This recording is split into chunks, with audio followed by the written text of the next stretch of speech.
હાલો નીકળી ગયા છે આમાં સોમનાથ તરફ બધાને ભરીને. આપણી જર્મનની ગાડી લઈને આપણે નીકળી ગયા છીએ. બહારનો વ્યૂ કેવો આવે છે કોમેન્ટમાં કહેજો જરા.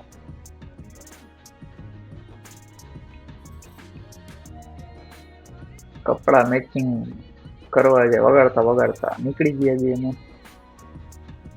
રસ્તો એકદમ ક્લિયર છે. મારા પપ્પાને જોવા નીંદર આવવા માંડે છે, એટલો ક્લિયર છે રસ્તો. આપણે આ જર્મનની ગાડી હલાવવાની બહુ મજા આવે છે.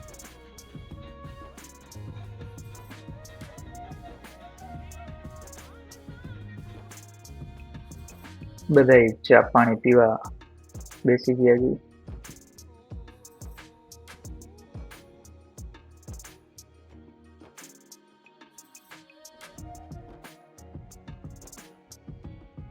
હવે ચા પાણી પીને આપણે દર્શન કરવા જશું.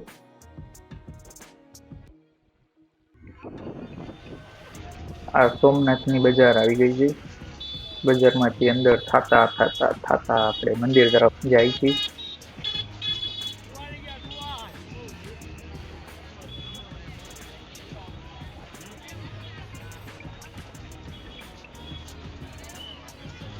એનું વાતાવરણ એટલું મસ્ત હોય છે ને કે વાત જ ના પૂછો, બહુ મજા આવી ગઈ છે.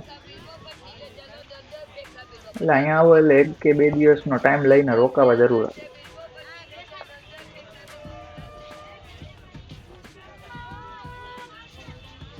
જો આ બધી વસ્તુ અહીંયા વેચાય છે,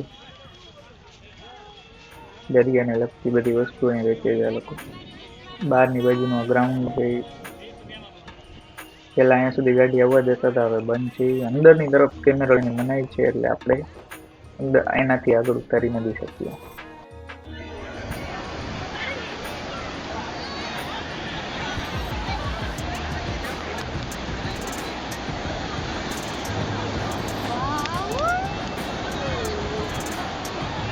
સોમનાથ બીચ કેવું છે કોમેન્ટમાં જરૂર જણાવો.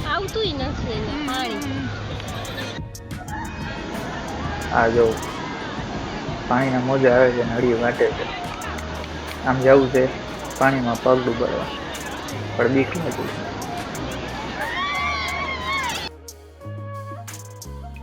દેવું શાંતિ ઉપર બેસી ગઈ છે ને આ વિડીયો અત્યારે ભૂમિ શૂટ કરે છે.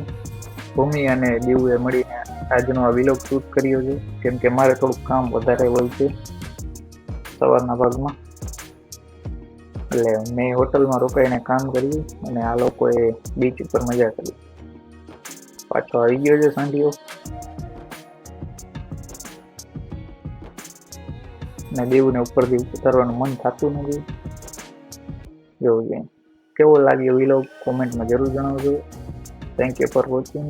ફરી મળીશું નેક્સ્ટ વિલોગમાં.